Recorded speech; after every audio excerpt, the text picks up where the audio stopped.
A gente está lendo João 13, que é o sinal, que é o texto do lava-pés, e eu tenho explicado que, embora este texto seja um texto pascal, normalmente ele é usado na ocasião da celebração da morte e da ressurreição de Cristo, na Semana Santa, na Semana da Páscoa. Nós o estamos usando aqui de maneira inédita no circuito do Natal, porque estamos partindo desse pressuposto muito simples, de que a proposta que o Senhor Jesus Cristo fez para que lavemos os pés uns dos outros, o seu maior exemplo foi o fato justamente de ter vindo, de ter se encarnado, de ter se revelado e revelado o amor da graça, o amor e a graça de Deus de maneira tão concreta, tão tangível, tão objetiva como na sua encarnação. Então, nesse Natal, que celebramos a encarnação de Cristo, nós estamos vendo essa maneira absoluta como Deus veio lavar nossos pés. E o símbolo disso foi esse gesto que Jesus fez com seus discípulos. E aí, nós estamos ao longo desses últimos domingos falando sobre isso, sobre lavarmos os pés uns dos outros. E destacando o fato de que, obviamente, a literalidade do texto não nos interessa. O que nos interessa são as suas sugestões. A Bíblia é um livro cuja literalidade está em segundo plano. A polêmica sobre a historicidade de certas coisas, ela é dispensável, ela é inócua, ela é inútil. Porque a Bíblia não foi feita para ser um tratado de ciências, nem um livro de história, nem um tratado de historiografia. A Bíblia é um testemunho de fé. E o que ela traz é o testemunho da fé daqueles que a escreveram. Se você quiser ficar entrando num debate para saber se o Jardim do Éden foi histórico e onde é que o Jardim do Éden ficava, se quiser entrar num debate para saber se tinha umbigo ou se não tinha umbigo, se quiser entrar num debate para saber se anjo quando bate asa faz barulho, esse tipo de coisa com as quais muitas vezes as pessoas perdem tanto tempo e se desgastam com tantos debates e polêmicas, são completamente necessários. Quando eu abro a palavra, não tenho nenhum interesse em saber a sua historicidade e nem a cientificidade dos seus textos, porque não foi para isso que ela foi escrita. O que me interessa são os princípios que a fé desses escritores produziu aqui. E de que maneira aquilo se refere a mim hoje. Pouco me importa como foi que o Mar Vermelho abriu, como é que aconteceu aquilo, qual é a explicação científica, eu não tenho nenhum interesse nesse negócio. E também não preciso que nenhum Mar Vermelho se abra hoje, porque a minha fé não caminha no processo das provas. Porque se caminhasse no processo das provas, eu não teria fé. Porque não há ninguém nesse mundo que consiga me provar que Deus existe. Ninguém nesse mundo vai conseguir me trazer uma prova da existência de Deus. Está muito claro para mim que existe. Está lá, eu posso vê-lo toda vez. Eu sinto os efeitos dele. Eu não preciso crer que a água é molhada. Está lá, é só eu botar a mão que eu vejo. Mas eu preciso crer que Deus existe. Porque eu não tenho nenhuma materialidade da existência de Deus que me sirva de prova. Hoje de manhã eu estava comentando com alguém e repito aqui. A melhor coisa Lembrem-se disso que eu vou dizer a vocês. A melhor coisa que acontece a uma pessoa é conhecer a essência do Evangelho. A segunda melhor coisa é se livrar do fundamentalismo evangélico. Dá uma leveza que você não pode imaginar quando você se livra do fundamentalismo evangélico e fica com a essência do Evangelho. Quando você se livra do fundamentalismo da Bíblia, ou do fundamentalismo religioso que muitas vezes envolve a Bíblia, e opta para ver nela os princípios de vida, os valores, os seus ensinos intrínsecos. Então é claro, é óbvio, que o lava-pés não significa que tenhamos de fazer isso literalmente. Lavar os pés era um costume da época. As pessoas chegavam da rua com seus pés muito sujos, porque se usava sandália naquelas ruas poeirentas e se andava muito para todos os lugares. Assim como você oferece um café hoje para quem está chegando na sua casa, se oferecia uma bacia com água para a pessoa lavar os pés. Ou a própria pessoa lavava, ou se estava na casa de alguém de posses, ou de alguém importante, ele chamava um escravo e mandava lavar os pés do visitante. Era uma cortesia, era uma maneira de dar as boas-vindas, os pés eram lavados. Agora, foi o que Jesus Cristo fez lá, porque era um costume da época, um costume judaico, então ele vai e lava os pés dos discípulos, causa uma reação surpreendente, porque eles não entendiam como é que o mestre lavava os pés dos discípulos, quando a ordem natural das coisas era os discípulos lavarem os pés do mestre. E mais ainda, aquela gente já estava acreditando que o que eles tinham ali era o Filho de Deus, era o Messias, o Criador de todas as coisas. E aí então na cabeça deles ficou, como é que o Criador de todas as coisas, o Senhor de tudo, vai lavar nossos pés? Então Jesus estava fazendo uma inversão completa da ordem natural das coisas. Por isso que Pedro se nega. A gente já passou por tudo isso aqui, eu só estou recordando. Aí por isso que Pedro se nega. Ele diz, não posso deixar isso. Está fora da ordem, é contraditório, é uma contraposição, é um negócio que não é inaceitável. Não posso. Aí Jesus diz para ele, só que a maneira como eu estruturo as coisas não é a maneira como vocês estruturam. Então, se você não participar daqui desse momento, você não terá parte com o meu mundo, com a maneira como eu estruturo as coisas, porque o meu reino funciona diferentemente do reino de vocês. E a mentalidade de Deus é diferente da mentalidade de vocês. No meu reino, os grandes servem os pequenos. No meu reino, nós lavamos os pés uns dos outros sem hierarquias.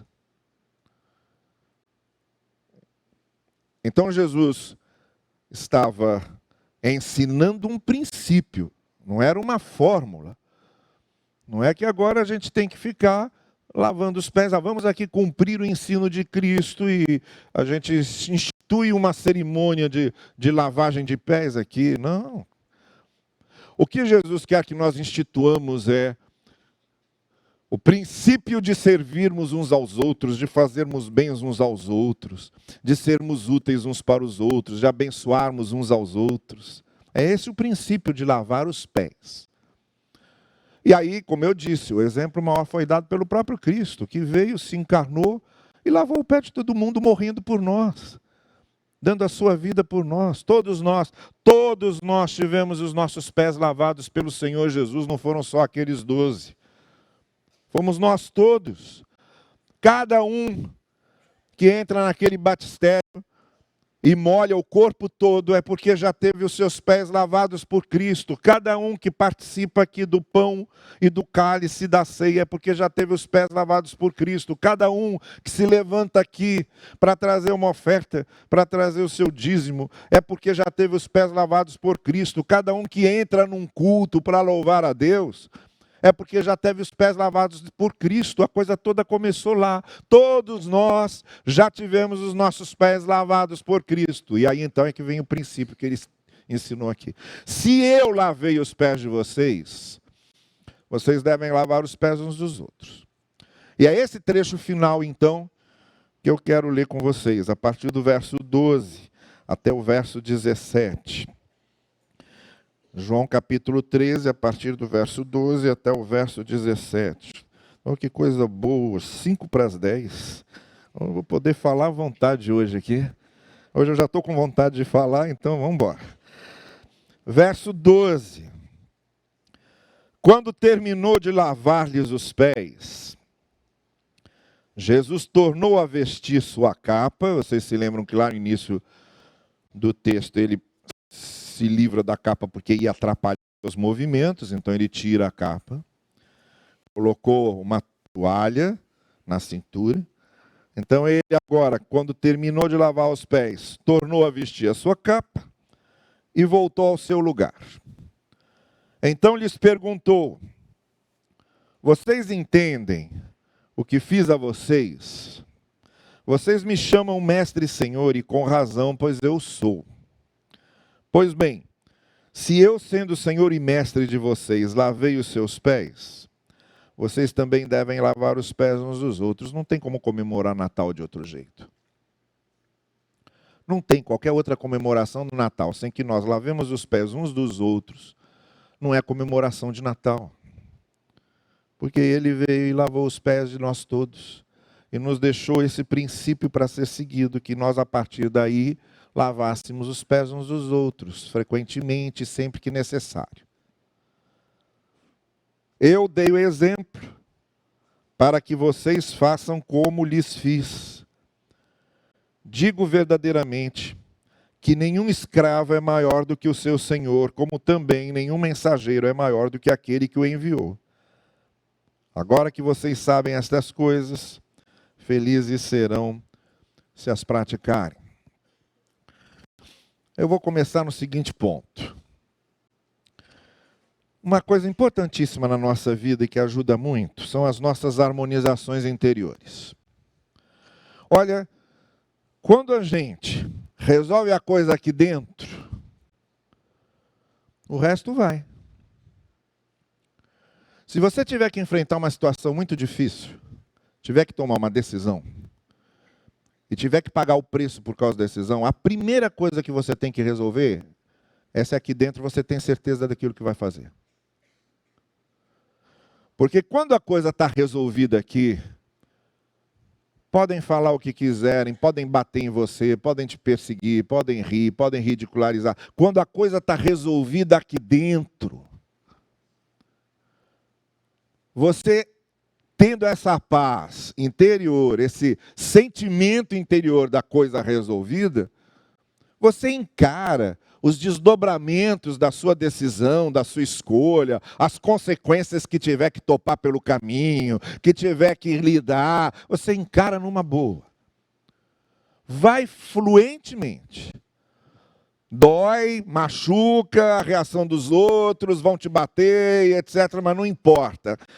Quando aqui dentro está resolvido, não importa. O problema é quando aqui dentro não está resolvido. Aí a gente já começa na insegurança, já fica em dúvida, qualquer coisa dá medo, qualquer coisa dá aquele sentimento de instabilidade. Porque o problema o problema nunca é o que está acontecendo do lado de fora. O problema sempre será como está aqui dentro.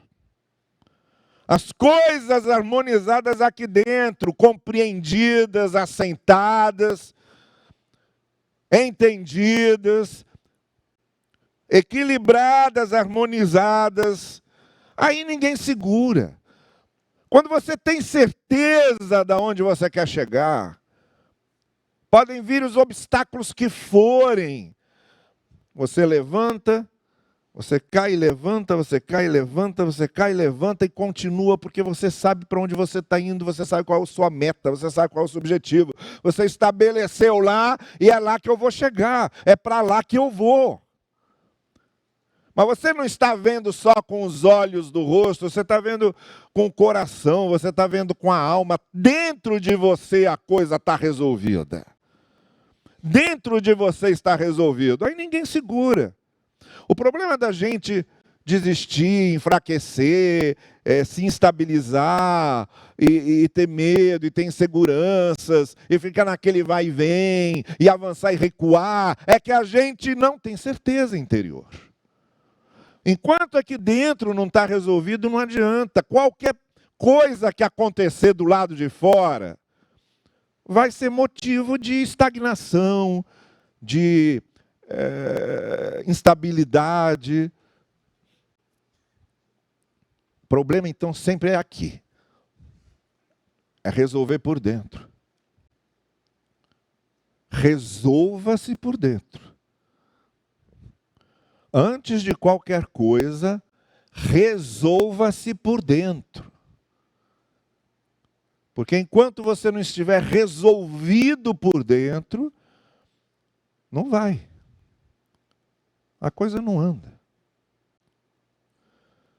E aqui, nesse trecho final, eu quero mostrar para você que sentimento bom é esse.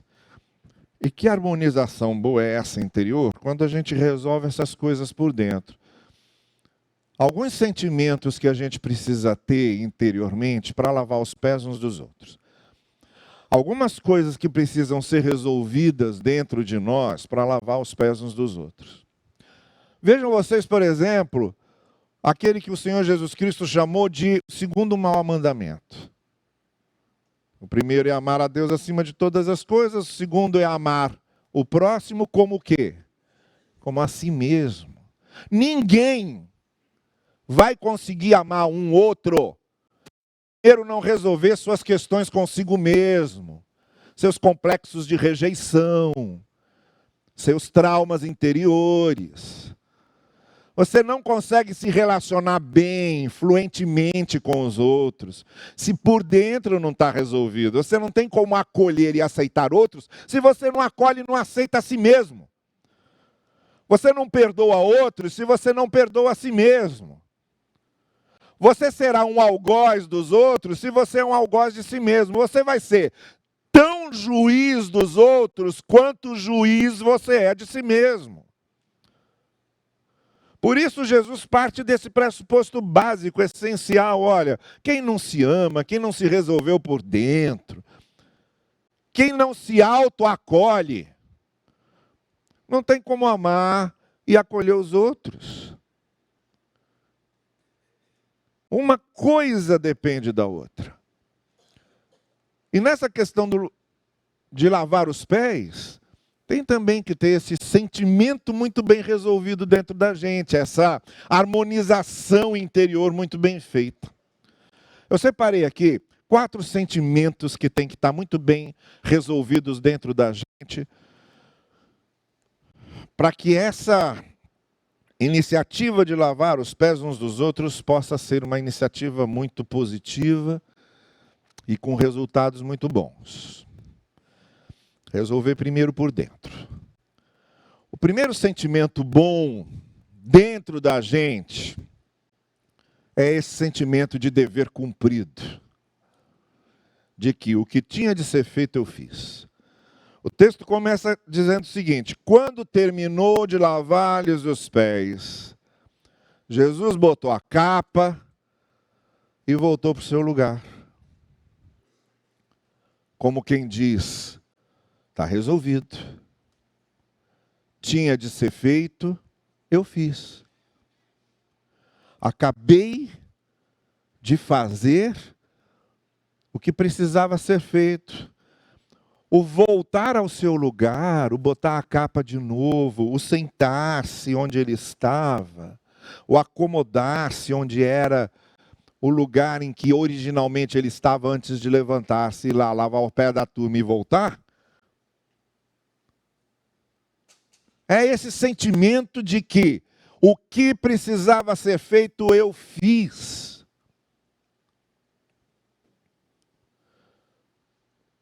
Por exemplo, todo filho, quando enterra seus pais, precisa ter esse sentimento de que fez pelos pais o que devia fazer. Porque caso contrário, vai carregar consigo um sentimento de irrealização tão profundo. Sabe? Enterrarmos nossos pais.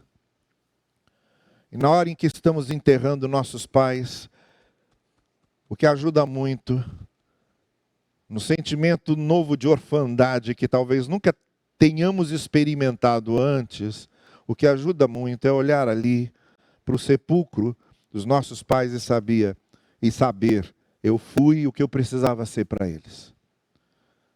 Eu fiz o que eu precisava fazer. Eu os tratei e eu os honrei como um filho deve tratar e honrar seus pais.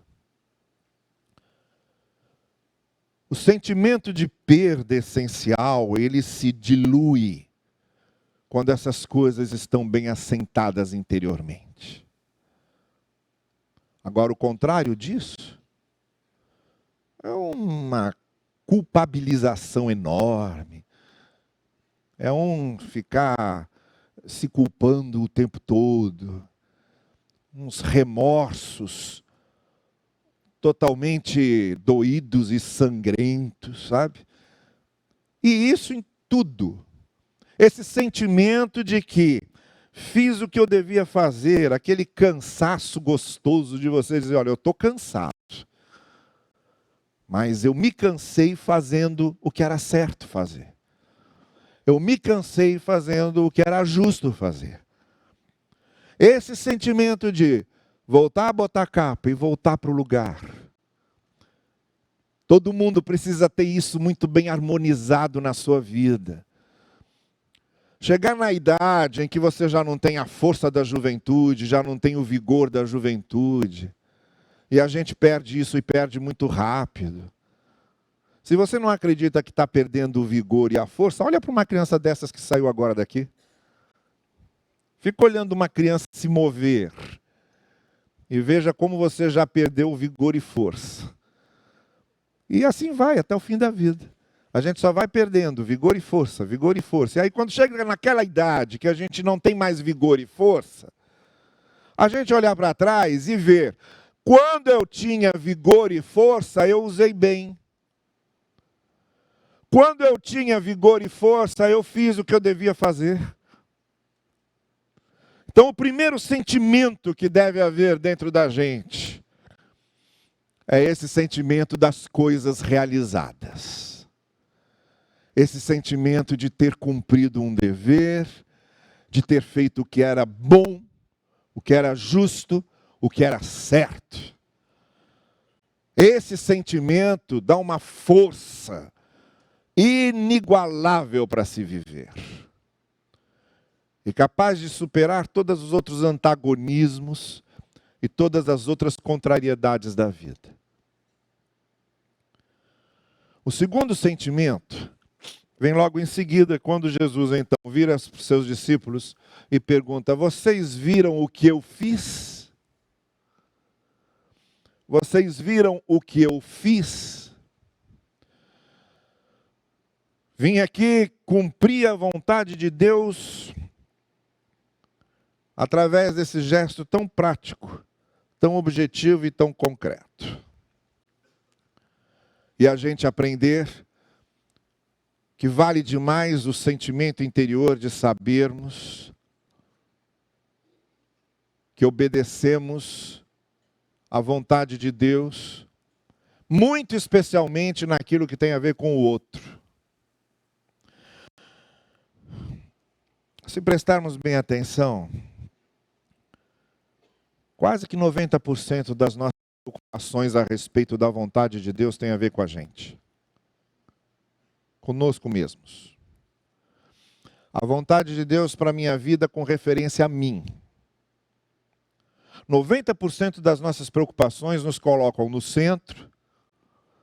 E tudo que a gente pensa sobre vontade de Deus tem a ver com a vontade de Deus relacionada à minha vida pessoal, às minhas coisas, ao meu futuro, ao meu caminho, à minha experiência, às minhas vitórias, às minhas conquistas, às minhas realizações.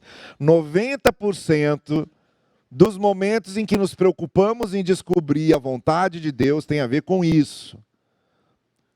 Em alinharmos a vontade de Deus com a nossa vida pessoal. O que Jesus Cristo fez aqui foi alinhar a vontade de Deus com aquilo que ele precisava fazer para o outro. No caso, para os seus discípulos, lavando seus pés. E esse é um outro sentimento de realização que é também de um valor extremo e de uma pacificação interior extrema, que é o sentimento de que não fizemos para nós apenas, não fizemos voltados apenas para nossos próprios interesses, não fizemos apenas preocupados com o que era vantajoso para nós, mas alinhamos a obediência da vontade de Deus no que tem a ver com nossa vida em relação ao outro, com nossos gestos em relação ao outro. E sabermos que nós vivemos não como astros solares no nosso universo pessoal, no centro desse universo que criamos para nós mesmos e que achamos que tudo tem que estar ali em volta. Mas quando nós nos abrimos para que a vontade de Deus que se realiza em nossa vida também tenha a ver com o outro, que a minha vida seja usada para abençoar outros, também para ajudar no interesse de outros, também para levar vantagem a outros, e eu não seja o único astro solar cabível no meu universo pessoal. Essa realização do outro, em que eu estou lavando os seus pés, e que a vontade de Deus, quando se realiza na minha vida, não tem a ver só comigo, tem a ver também com o bem que eu faço a outros, isso é um sentimento que também traz uma paz interior e uma harmonização interior que ninguém rouba. É muito bom a gente receber bênçãos, todo mundo gosta de receber bênçãos. Mas o sentimento de você descobrir que foi uma bênção para outra pessoa é infinitamente maior do que aquele que você sente por ter sido abençoado. É um negócio impressionante. Quando você enfileira as bênçãos que recebeu, você tem um sentimento muito bom de gratidão. Mas quando alguém chega para você e diz, olha, eu fui muito abençoado por você. Você nem sabe disso, mas aquilo que você fez aquele dia, aquela vez, etc, etc, foi tão bom para mim. Você foi usado por Deus para abençoar a minha vida. Se você for comparar o que você sente quando ouve isso, com o que você sentiu por listar as bênçãos pessoais, comparar os dois sentimentos, você vai ver que são inigualáveis.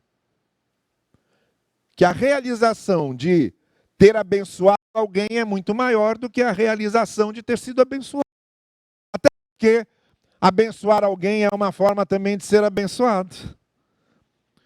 Então eu acho que, ao lado daquele hino que a gente conta as bênçãos, ao lado daquele hino, conta as bênçãos, dize-as de uma vez, conta o que Deus já fez, tinha que ter um outro hino dizendo, conta as bênçãos que você já foi. Tinha que ter, logo do lado. E toda vez que a gente cantasse, conta as bênçãos que Deus te deu, a gente devia cantar também, conta as bênçãos que você foi. Toda vez que a gente enumerasse quantas vezes Deus me abençoou, eu também devia enumerar quantas vezes eu abençoei alguém. Porque é um sentimento que não tem comparação com nada. Estão vendo o que eu fiz de Jesus? Esse sentimento de ter feito para o outro, de ter abençoado o outro, de ter lavado o pé do outro. Esse é um sentimento que tem que estar muito bem realizado dentro da gente e que não se compara a nenhum outro. O terceiro sentimento está lá um pouco mais adiante, quando ele diz assim: olha, vocês dizem que eu sou o Senhor e Mestre. E eu dei o exemplo para vocês fazerem a mesma coisa. Que é o sentimento de vermos a fé como uma ação. E de entendermos que a fé não se explica de nenhuma outra maneira a não ser através de uma ação. Por isso que Paulo tem que andar do lado de Tiago. E por isso que estão lá. No mesmo cânon do Novo Testamento, Paulo e Tiago. Vocês sabiam que Martinho Lutero tirou Tiago da Bíblia dele? Quando ele traduziu o Novo Testamento para o alemão, ele tirou Tiago, ele disse: isso aqui eu não quero não. Na primeira versão. Depois aí ele fez as pazes com Tiago e botou de novo. Mas sabe qual era o problema de Lutero? É que ele estava naquela briga para dizer: a salvação é pela fé na graça e não pelas obras. A salvação é pela graça, não pelas obras. Aí ele usava Paulo, e Paulo dizendo: pela graça sois salvos, mediante a fé, e isto não vem. Então a salvação é pela graça, a salvação é pela graça, a salvação é pela graça. Aí quando ele abria Tiago, Tiago dizia assim: não há fé sem obras. Não há fé sem obras. Você crê, o diabo também crê.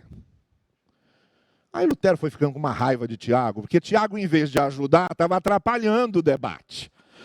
Porque aí, quando Lutero ia debater com os representantes eclesiásticos, e quando ele citava Paulo, aí os representantes eclesiásticos vinham e citavam Tiago.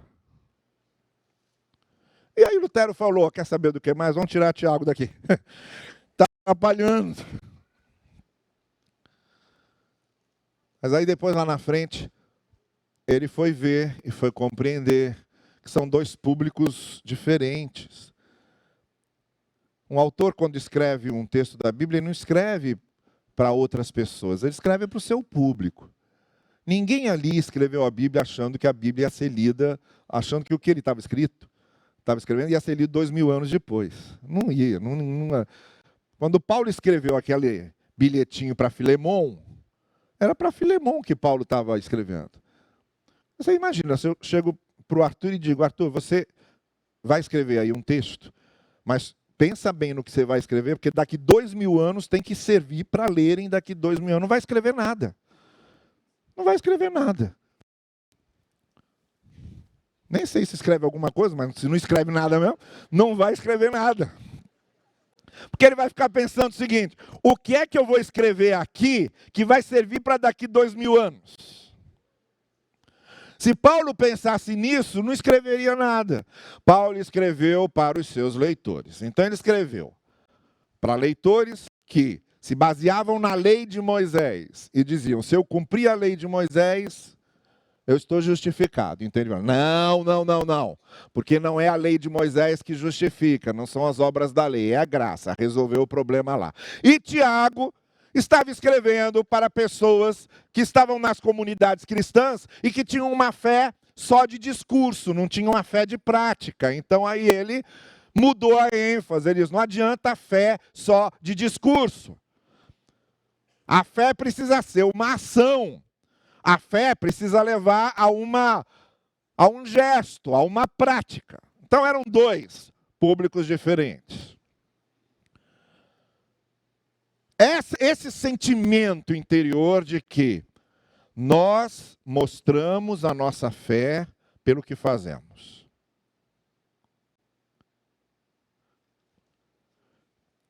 Essencialmente, uma fé só se manifesta pela prática.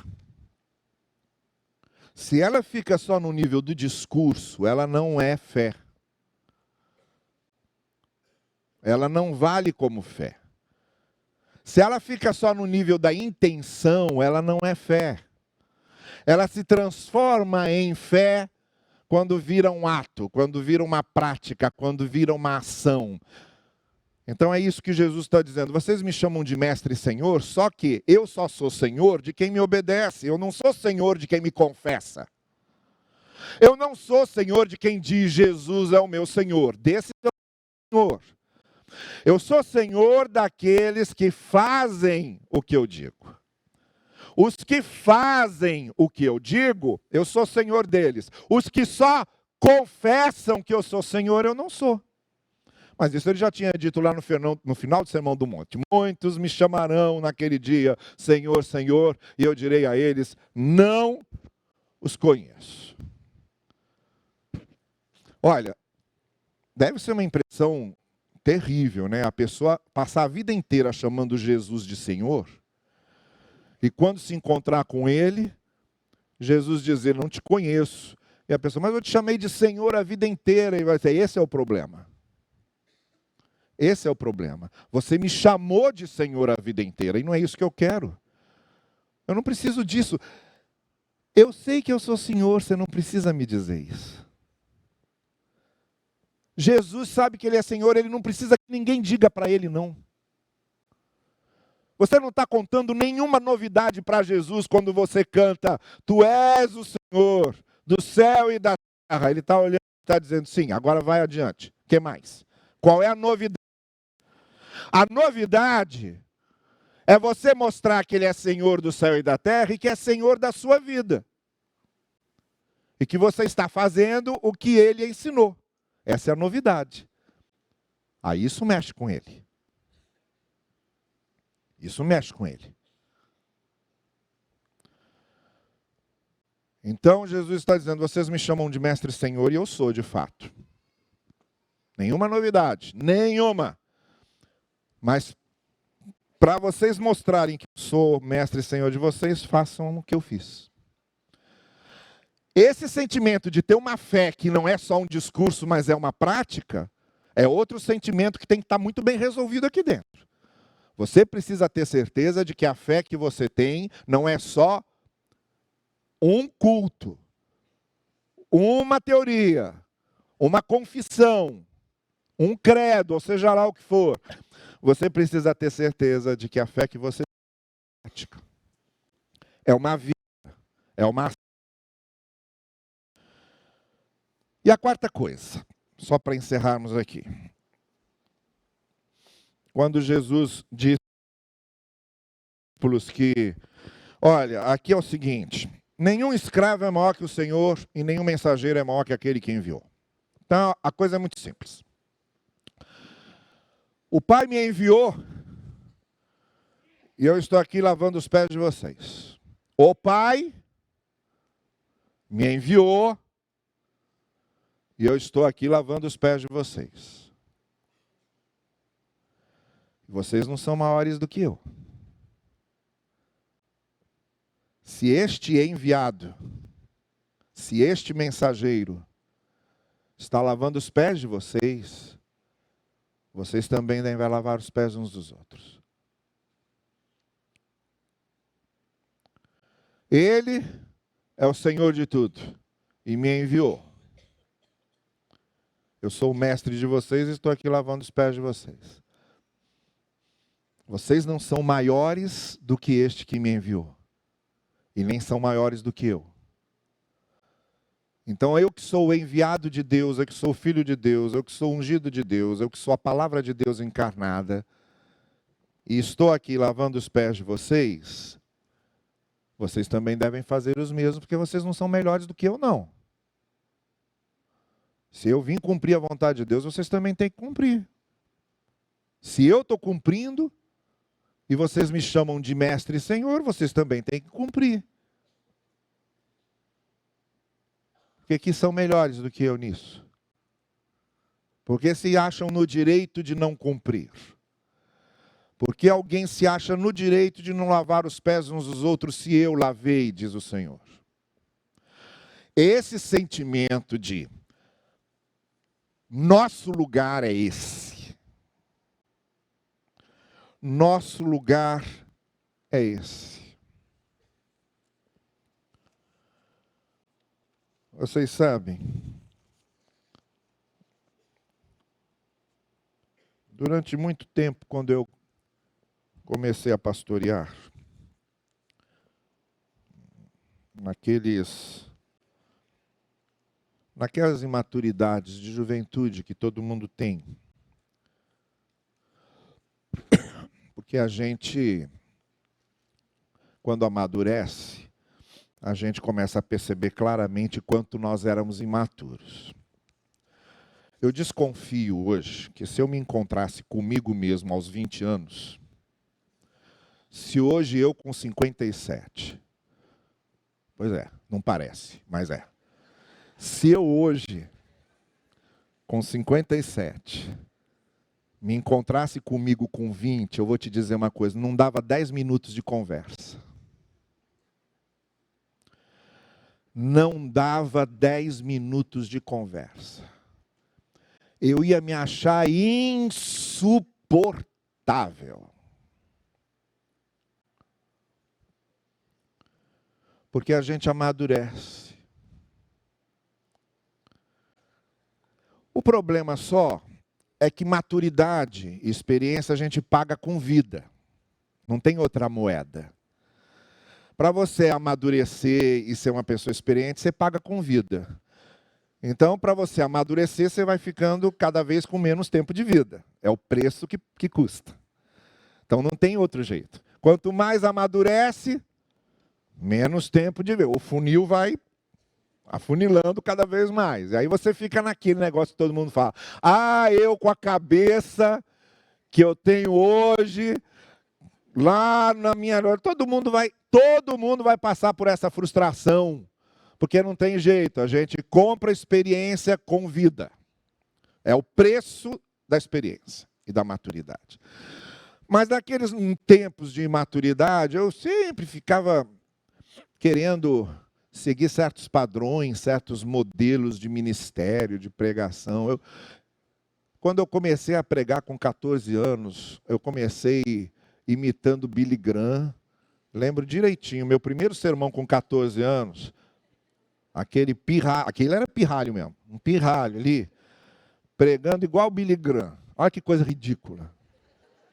Mesmo tom de voz, o tom de voz nem era o tom... Olha, me dá uma vergonha. O tom de voz nem era o tom de voz do Billy Graham, era o tom de voz do Werner Cashel, que era o tradutor do Billy Graham, né?